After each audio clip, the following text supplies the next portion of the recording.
Bismillahirrahmanirrahim.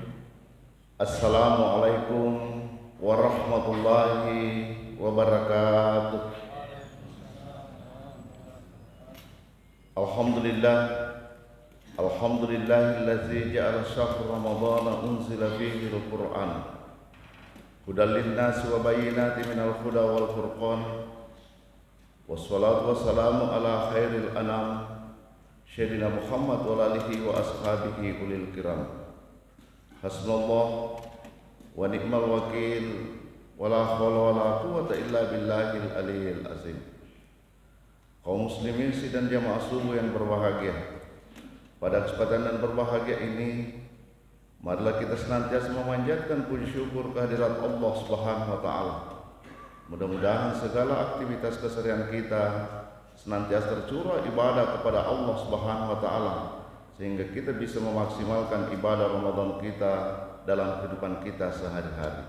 Tentu untuk melakukan ibadah kepada Allah Subhanahu wa taala didasari dengan paradigma keilmuan dan ketakwaan kepada Allah Subhanahu wa taala, sehingga kita mampu mencapai derajat dan hakikat kehidupan manusia yang sesungguhnya adalah berilmu dan bertakwa dalam kehidupan kita saat sekarang ini.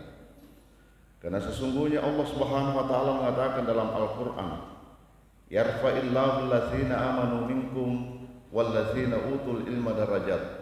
Bahwa sesungguhnya Allah Subhanahu wa taala akan mengangkat derajat orang yang berilmu dengan beberapa derajat tingkatannya. Artinya umat Islam untuk melakukan ibadah ritualitas kepada Allah Subhanahu wa taala maka harus didasari dengan paradigma keilmuan dan ketakwaan kepada Allah Subhanahu wa taala. Itulah nanti di hari kemudian ada 4 golongan yang akan meminta pertama untuk masuk surga. Yang pertama adalah kaum mujahidin, orang yang senantiasa mati berjuang di jalan Allah Subhanahu wa taala. Yang kedua adalah orang yang senantiasa mencapai derajat haji mabrur dalam kehidupannya.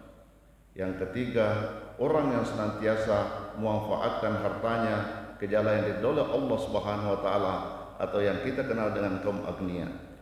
Nah, yang keempat adalah para ilmuwan yang senantiasa beribadah dan berbakti kepada Allah Subhanahu wa taala didasari dengan paradigma keimanan dan ketakwaan kepada Allah Subhanahu wa taala.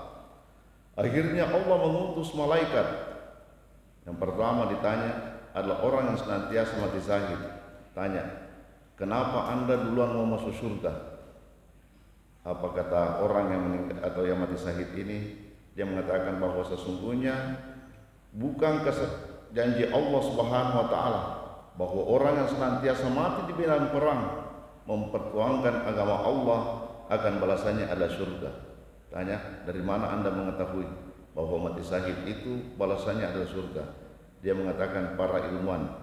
Akhirnya dia katakan, mengertilah adat-adat sedikit, karena di sini di sekitar Anda masih ada para ilmuwan yang ada di sekitar Anda. Kelompok ilmuwan yang ada berada di sekitar Anda. Begitu pula pun orang yang senantiasa mencapai derajat haji mabrur. Dan sampai yang ketiga adalah orang yang memanfaatkan hartanya ke jalan diridhoi Allah Subhanahu wa taala. Akhirnya dipersilakanlah orang ilmuwan masuk surga. Tetapi apa kata orang ilmuwan? Bahwa tidak etis saya masuk surga karena saya senantiasa dapat ilmu pengetahuan dalam kehidupan saya, senantiasa taat beribadah kepada Allah Subhanahu wa taala. Berkat uluran tangannya para kaum agniya, orang yang senantiasa memanfaatkan hartanya ke jalan diridhoi Allah Subhanahu wa taala. Akhirnya yang dipersilakan masuk adalah orang yang senantiasa memberikan beasiswa, orang yang senantiasa membangunkan masjid dan sarana pendidikan untuk senantiasa umat Islam mampu mencapai derajat keimanan dan paradigma keilmuan dalam kehidupannya. Nah, itulah sebabnya Rasulullah SAW mengatakan, "Adibu auladakum fa innahu mahlukuna li ghairi zamanikum." Didiklah anak-anakmu sesuai dengan zamannya, karena sesungguhnya dia akan hidup berbeda dengan zaman yang Anda lalui. Mungkin zaman kita di sini, ini ada sahabat saya Prof. Hamsu di sini. Ya, mungkin itu sudah masuk generasi kolonial. Ya, di bawah generasi kolonial ada generasi milenial. Di bawah generasi milenial ada generasi Z. Di bawah generasi Z ada generasi O atau generasi Z, generasi Alpha. Nah, tentu pembinaan kepada generasi-generasi saat sekarang ini membutuhkan berbagai macam paradigma dalam kehidupan kita saat sekarang ini. Oleh sebab itu Al-Quran senantiasa memberikan pembinaan bahwa bagaimana cara untuk membina generasi Anda, tentu dengan paradigma keimanan dan ketakwaan kepada Allah Subhanahu wa taala. Karena kalau keimanan generasi itu kuat dan matang, maka ibarat batu pasir yang tinggal dasar lautan. Kalau batu pasir yang tinggal dasar lautan, sekalipun ombak besar menghempas, maka ia tidak akan bergoyang dan bergeser sedikit pun. Artinya apa? Bakal jika generasi hanya kuat dan matang, sekalipun arus modernisasi masuk ke tengah-tengah kita, maka kita mampu menyapa realitas itu dengan paradigma keimanan dan ketakwaan kepada Allah Subhanahu wa taala. Karena sesungguhnya ada 5 kualitas manusia di dalam Al-Quran.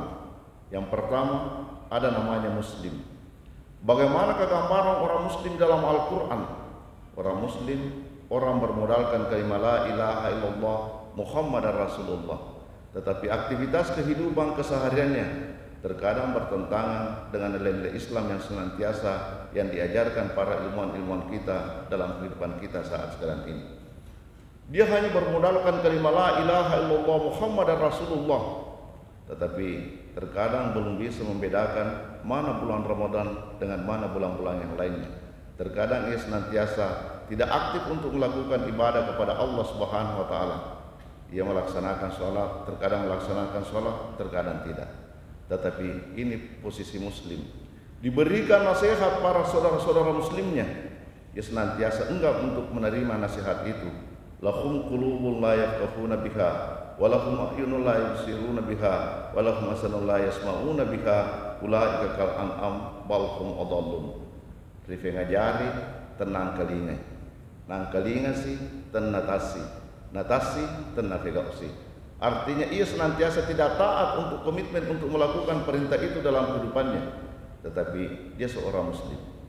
Di atas muslim ada namanya mukmin. Bagaimana gambaran orang mukmin dalam Al-Quran? Orang mukmin bukan hanya bermodalkan kalimat la ilaha illallah Muhammadar Rasulullah, tetapi ia senantiasa komitmen untuk menjalankan ibadah kepada Allah Subhanahu wa taala. Tapi terkadang dalam proses untuk melakukan ibadah itu, terkadang masih lalai untuk melakukan ibadah kepada Allah Subhanahu wa taala. Nanti melaksanakan sholat duhur, nanti menjelang asar. Melaksanakan sholat asar, nanti menjelang maghrib. Artinya tetap untuk menjalankan ibadah itu, tetapi tidak komitmen untuk menjalankan ibadah kepada Allah Subhanahu wa taala. Terkadang untuk senantiasa melakukan aktivitas kesehariannya, belum bisa mengontrol lidah yang mereka miliki dalam kehidupan manusia sehari-hari. Padahal kita senantiasa dianjurkan salamatul insan fi hifzil lisan. Keselamatan manusia itu tergantung daripada lidah yang mereka miliki. Lidah bisa membuat orang menjadi sukses, lidah bisa membuat orang menjadi eksis, lidah bisa membuat orang menjadi ternama, tetapi tidak sedikit orang hancur disebabkan gara-gara lidah yang mereka miliki. Nah, di bulan Ramadan ini kita senantiasa dianjurkan untuk senantiasa bukan hanya menahan makan dan minum, tetapi bagaimana kita senantiasa komitmen untuk menahan lidah kita atau mempuasakan lidah kita ke jalan diridhoi Allah Subhanahu wa taala. Karena ada 3 negara yang senantiasa menjadi pembicaraan dalam kehidupan umat manusia saat sekarang ini. Yang pertama, India. Bagaimana gambaran karakter orang India? Orang India itu banyak bicaranya, kurang kerjanya. Ini India. Yang kedua, Jepang. Bagaimana karakter orang Jepang? Orang Jepang banyak kerjanya, kurang bicaranya. Yang ketiga, Indonesia. Ya, bagaimana orang Indonesia? Orang Indonesia lain yang dibicarakan, lain yang dikerjakan. Ya, lain yang diputuskan di rapat, lain yang dikerjakan di luar. Nah, posisi seperti ini baru pada posisi mukmin. Di atas mukmin ada namanya muhsin. Bagaimanakah karakter gambaran orang muslim dalam Al-Quran? Orang yang senantiasa taat untuk menjalankan ibadah kepada Allah Subhanahu wa taala. As-salatu ala waqtiha, birrul walidain, al-jihadu fi sabilillah. Dia senantiasa komitmen untuk menjalankan ibadah kepada Allah Subhanahu wa taala, melaksanakan salat pada waktunya. Dia senantiasa berbuat baik kepada kedua orang tuanya. Dia senantiasa mampu menahan lidah yang mereka miliki dalam kehidupan manusia sehari-hari, sehingga ia senantiasa mendapatkan hidayah dan petunjuk oleh Allah Subhanahu wa taala sehingga ia senantiasa mendapatkan predikat muslim dalam kehidupannya. Itulah dikatakan Muhammad Abduh al-Islamu mahjubun lil muslimin, bahwa terkadang dalam kehidupan umat Islam terkadang tertutupi untuk melakukan nilai Islam dalam kehidupannya. Sehingga Muhammad Abduh mengatakan, kalau saya mau melihat umat Islam, saya melihat ke timur. Tapi kalau saya mau melihat nilai-nilai Islam, maka saya akan melihat ke barat. Ini baru-baru ini Januari kemarin sampai Februari kami dari Eropa bersama teman-teman Aspuri. Ini bersama dengan pengusaha travel, ini ada Pak Group di situ. Jadi kami masuk di Perancis. Setelah dari Perancis baru masuk ke Belgia. Belgia masuk ke Jerman. Baru setelah dari Jerman masuk ke Luxembourg. Setelah masuk ke Luxembourg baru masuk ke Swiss, baru masuk ke Belanda, baru masuk ke Italia. Nah, dari negara yang senantiasa dikatakan Muhammad Abduh bahwa ternyata tidak memahami nilai-nilai Quran, ternyata tidak memahami nilai-nilai Islam, tetapi ia senantiasa mampu mengaktualisasikan Islam dalam kehidupannya. Sehingga itulah menurut penelitian Ma'arif Institute mengatakan bahwa dari 212 negara di dunia ada 3 negara yang paling Islami, tetapi sekalipun bukan mayoritas Islam dalam kehidupan umat manusia pada saat itu. Yang pertama adalah Swiss. Itu tadi yang saya gambarkan. Bagaimana gambaran orang Swiss? Orang Swiss membuang sampah pada tempatnya. Orang Swiss ya senantiasa terbuka menerima perbedaan dalam kehidupan manusia saat sekarang itu. Begitu pula pun para negara tetangga-tetangga yang berada di Eropa sana. Yang kedua adalah New Zealand atau yang kita kenal dengan Selandia Baru. Bagaimana gambaran orang Selandia Baru? Ada seorang ibu bekerja dalam sebuah perusahaan. Nah, untuk menambah pendapatan yang mereka miliki, maka ia membuat kue. Baru kuenya itu disimpan di halte bus, baru tinggalkan kuenya, baru berangkat ke tempat kerjanya. Pulang dari tempat kerjanya, diambil keranjanya, diambil uangnya, dibawa pulang. Dan kurang lebih 20 tahun dia geluti profesi itu. Uangnya tidak pernah hilang sepeser pun. Coba kita banding kami di Indonesia. Ya. Ini biasa kita tanya ke kepala sekolah, kenapa kantin kejujuran ditutup? Bilang, habis ki modalnya, habis ki barangnya, tidak kembali ki modalnya. Ya, ini di Indonesia. Padahal kita mayoritas Islam, tetapi kita hanya berislam secara tekstual, tetapi tidak berislam secara nilai dalam kehidupan kita saat sekarang ini. Nah, yang ketiga adalah Jepang menurut penelitian Ma'arif Institute. Bagaimana gambaran orang Jepang? Orang Jepang ini adalah senantiasa taat terhadap aturan. Dia punya integritas yang tinggi, membudayakan budaya antri. Berbeda kita di Indonesia. Pernah Pak Yusuf Kalla ini bersama dengan Prof. Nitandra. Dia bersama di Jepang, ketinggalan dompet di taksi. Akhirnya Prof. Nitandra ini dia gelisah. Ya, apa dibilang tour guide-nya, tidak perlu mungkin gelisah di Jepang, karena di Jepang ini tidak ada yang hilang. Kalau sopir taksi tidak kembalikan sebentar, maka sopir taksi itu akan mencari alamat kita di mana tadi kita naik. Sopir taksi itu akan mengantarkan dompet kita sampai ke hotel. Akhirnya setelah kembali ke hotel, datang resepsionis hotel mengatakan, di sini tadi ada penumpang saya. Akhirnya resepsionis hotel memberikan dompetnya kepada Pak Yusuf Kalla. Di sini tadi Pak ada sopir taksi kasih, sehingga dompet katanya ada penumpangnya di sini. Ini Jepang. Coba banding kami juga kita di Indonesia. Ya, begitu taatnya terhadap aturan orang Jepang. Kita di sini ada mahasiswa yang menerobos lampu merah di veterani, ditahan sama polisi. Lihat lampu merah, dia, kenapa Anda menerobos? Bilang, saya kira tidak ada polisi di sini. Ya, ini jadi dia hanya takutnya sama polisi, tetapi tidak takutnya terhadap aturan. Mari kita bekerja berdasarkan dengan aturan, berdasarkan dengan nilai-nilai Quran, sehingga kita mampu mencapai derajat ketakwaan yang sesungguhnya. Nah, disinilah sesungguhnya bagaimana kita senantiasa mengontrol lidah kita. Innamal mu'minuna ikhwah wa aslihu baina akhawaykum wa taqullaha la'allakum turhamun. Kita senantiasa dituntut untuk membangun sinergitas yang harmonis. Dengan adanya sinergitas yang harmonis akan melahirkan energi yang matang. Karena ada tradisi di Makassar ini sangat bagus. Ya, ini biasanya kalau kita sudah sholat subuh, kumpulnya di warkop. Ya, kumpulnya di warkop, bicara tentang tata kelola kemasjidan, apalagi yang perlu kita benahi di masjid. Ya, bicara tentang masalah kompleks, karena mungkin tidak pernah ketemu selama selama berada berinteraksi di tempat-tempat sosial yang lainnya, karena mereka sibuk di wilayah masing-masing. Tapi di akhir-akhir ini sangat bagus. Di samping menjalin silaturahim yang kuat, dia senantiasa melakukan ibadah kepada Allah Subhanahu wa taala. Sehingga Pak Wakil Bupati Sopeng pernah bertanya, ada teman saya, kalau saya cari di masjid tidak ada, saya cari di warkop. Kalau tidak ada di warkop, saya telepon, karena jangan sampai sakit-sakit kesian. Nah ini.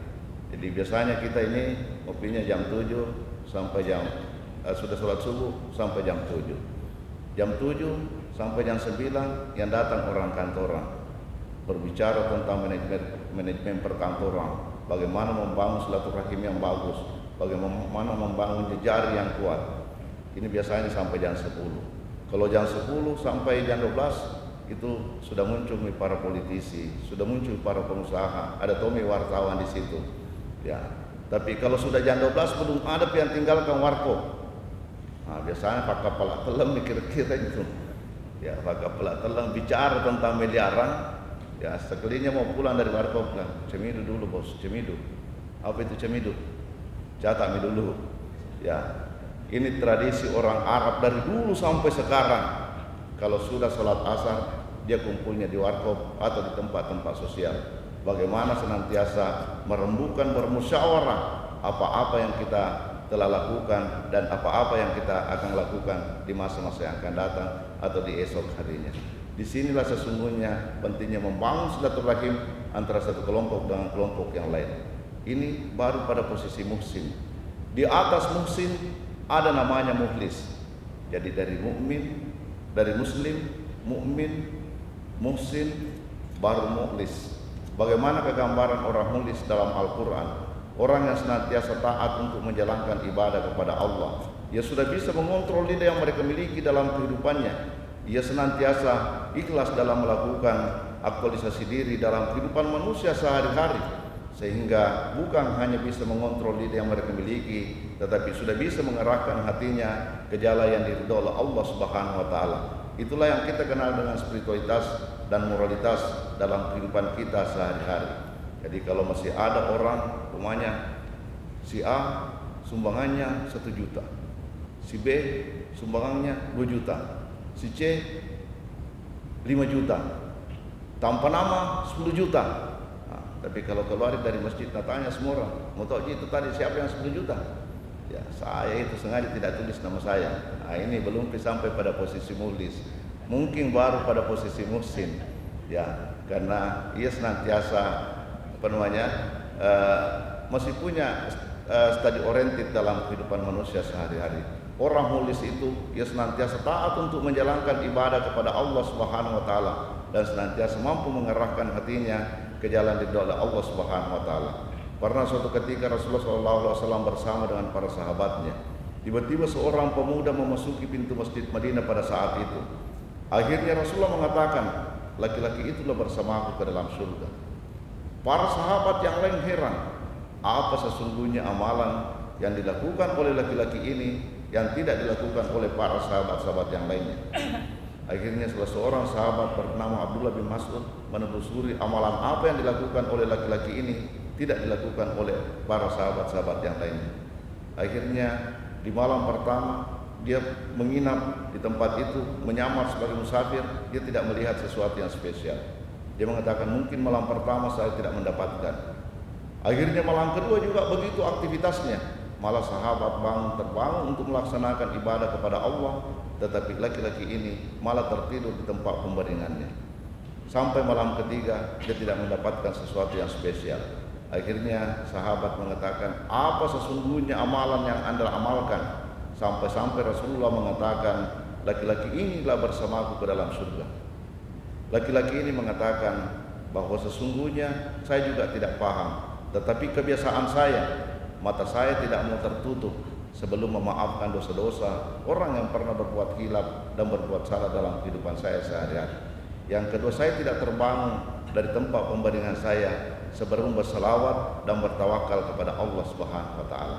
Apa kata sahabat ini? Inilah mungkin yang tidak dilakukan oleh para sahabat-sahabat yang lainnya.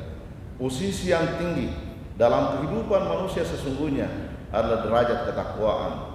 Dari muhlis menuju muttaqin adalah orang yang bertakwa kepada Allah Subhanahu wa taala. Itulah yang kita ingin capai di bulan suci Ramadan ini. Bagaimana proses untuk mencapai ketakwaan kepada Allah Subhanahu wa taala? Maka tentu dibarengi dengan paradigma keilmuan dan ketakwaan kepada Allah Subhanahu wa taala. Sehingga kita senantiasa dianjurkan memiliki intellectual question, emotional question, dan spiritual question, sehingga kita mampu menjadi orang yang bertakwa dalam kehidupan kita sehari-hari. Mudah-mudahan inilah yang sempat saya sampaikan pada kesempatan yang berbahagia ini, dan Ramadan ini mudah-mudahan ini adalah proses untuk mengantarkan jati diri kita pada derajat ketakwaan yang sesungguhnya, sehingga bukan kita hanya pada posisi mukmin, bukan kita hanya posisi muslim, bukan hanya posisi mulis, tapi kita mampu mencapai derajat ketakwaan atau muttaqin dalam kehidupan kita sehari-hari. Saya kira inilah yang sempat saya sampaikan. Mudah-mudahan ada manfaatnya. Wabillahi taufiq wassa'adah. Assalamualaikum warahmatullahi wabarakatuh.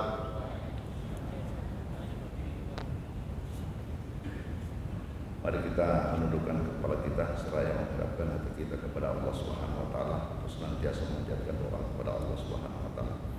Bismillahirrahmanirrahim. Allahumma shalli wa sallim ala sayyidina Muhammad wa ala alihi wa ashabihi ajmain. Allahumma rabbana taqabbal minna salatana wa siyamana wa qiyamana wa ruku'ana wa sujudana wa tibbil baqiyati sholihati amalna. Rabbana la tu'akhidhna in nasina wa akhtana. Rabbana la tuhammil alaina isran kama hamalta 'ala alladziina min qablina. Rabbana la tuhammil alaina ma la taqata lana bihi wa'fu 'anna waghfir lana warhamna anta maulana wansurna 'alal qawmil kafirin. Allahumma inni as'aluka imanan kamilan wa yaqinan shadiqan wa rizqan wasi'an wa ilman nafi'an wa lisanan zakiran wa qalban washi'an wa amalan shalihan wa taubatan nasuha wa taubatan indal maut wa dakhil jannata ma'al abrar ya aziz ya ghafar ya rabbal alamin. Rabbana atina fid dunya hasanah wa fil akhirati hasanah wa qina adzabannar. Sallallahu alaihi wa sallam. Al-Fatihah.